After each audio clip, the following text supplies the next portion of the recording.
Eu quero falar com você, que você tem família e ama a sua família, se preocupa com a sua família. Agora chegou a hora da gente se unir, tá? Estamos em guerra, é uma guerra mundial contra esse vírus, todos os países unidos para combater esse vírus.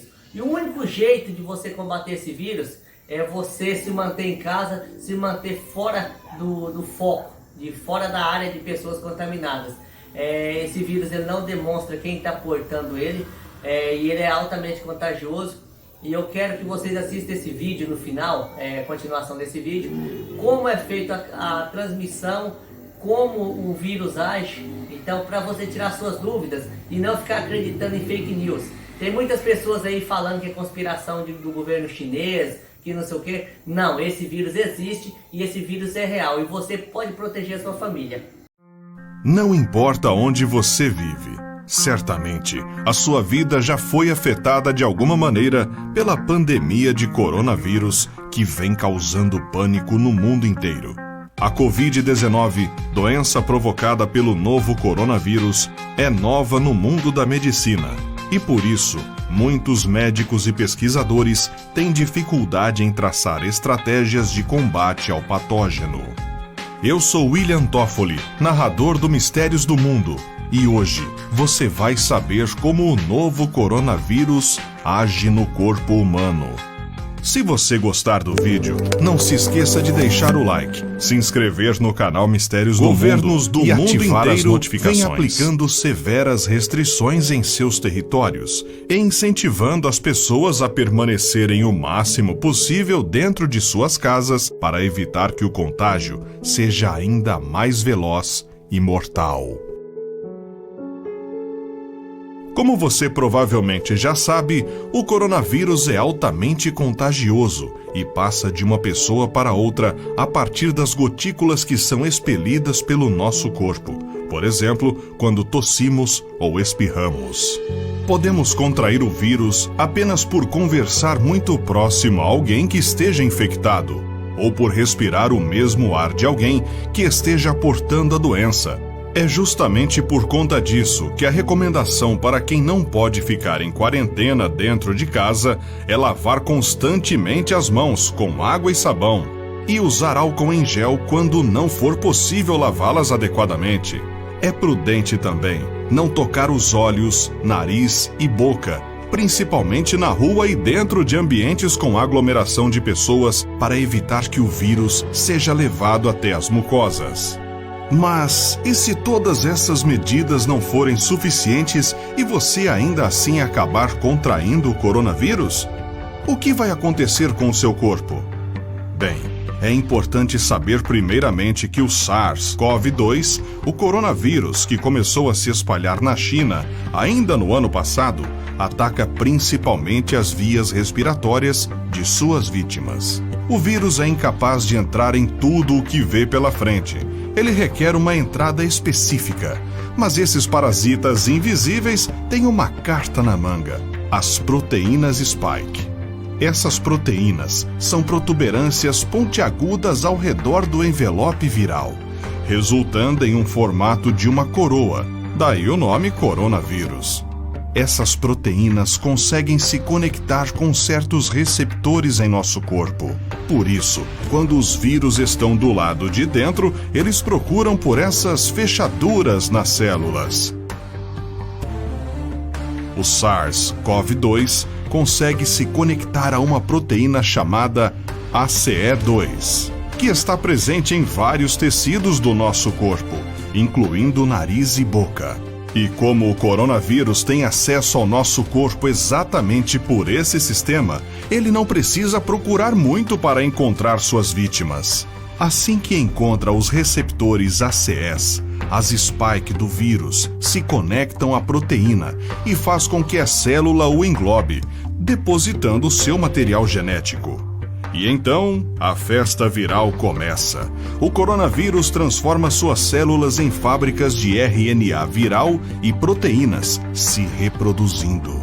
Invariavelmente, os vírus começam atacando a nossa garganta. Com o tempo, essas colônias passam a destruir nossas células, uma a uma, ligando uma espécie de alerta em nosso corpo, que passa a entender que algo não está certo. É justamente nesse momento que começam as respostas do corpo humano à infecção que começa a se instalar. A partir de então, começam as dores de garganta, aparece a coriza e, eventualmente, acabamos desenvolvendo quadros de febre. A tosse, por sua vez, surge a partir da chegada do coronavírus em nossos tubos brônquicos, que levam o ar até os nossos pulmões. Lá, o corpo intensifica a briga contra o patógeno, podendo consequentemente provocar um aumento nos sintomas.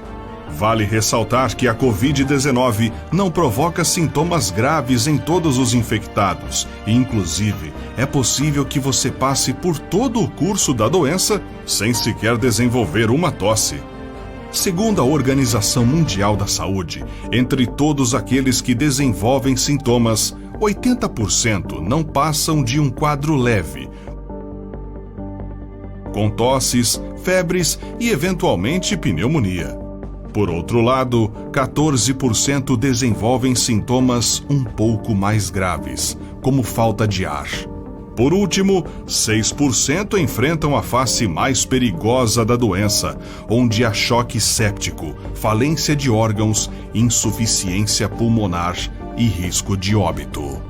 A doença se torna muito mais grave a partir do momento em que o vírus sai dos tubos brônquicos e alcança as vias aéreas inferiores, traqueia, brônquios e alvéolos, que são pequenas estruturas que compõem o pulmão e funcionam levando o oxigênio à corrente sanguínea. Em alguns casos, o vírus age fazendo com que se acumule líquido nos alvéolos, ao invés de ar, e causando insuficiência respiratória. Esses pacientes precisam ser internados e mantidos com um respirador.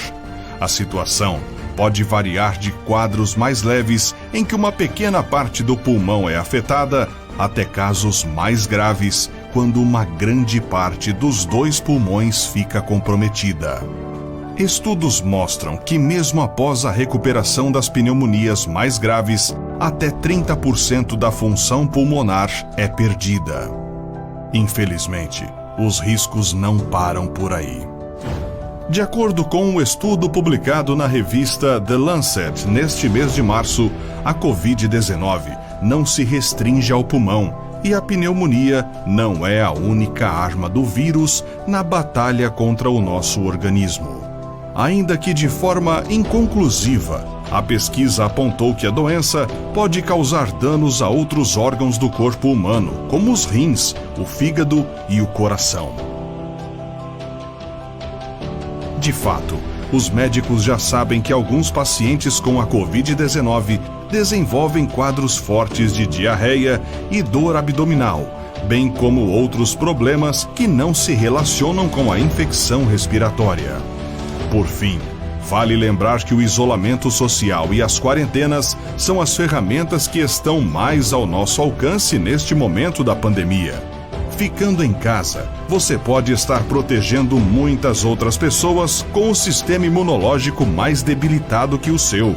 São essas pessoas que compõem o chamado grupo de risco, que incluem idosos, doentes crônicos, fumantes e imunossuprimidos.